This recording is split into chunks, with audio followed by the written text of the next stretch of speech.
My name is Diane Grodek and I'm the executive chef. Today we brought our food truck to Crockett High School. We're making the rounds this spring to all of the high schools in the district, and we're serving 2 of our burritos that have been custom created for the truck. One is meat and one is vegetarian, and then we've got some sides. We've got honeydew melon with lime zest and tahini, and we've got a corn and bean salad. So the burrito is pretty interesting. We did a recipe contest with middle schoolers, kind of like a chop type thing, a few years ago.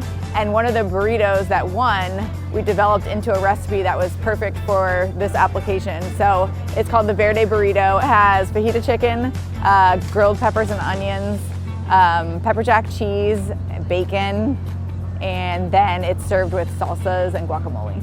It's really good in the spring because that's when students are kind of getting menu fatigue.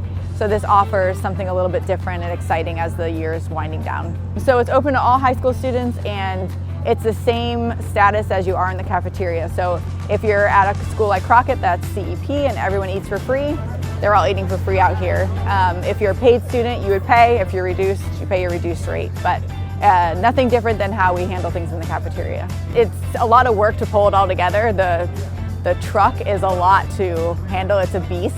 But once we got our menus and then thinking about the little special things like that we don't offer in the cafeteria. We don't put lime zest on things in the cafeteria. We can't handle the volume of that, but we can do it here. We don't have time to put things on a flat top individually in the cafeteria. Here we can spend a little bit more time and make things really nice.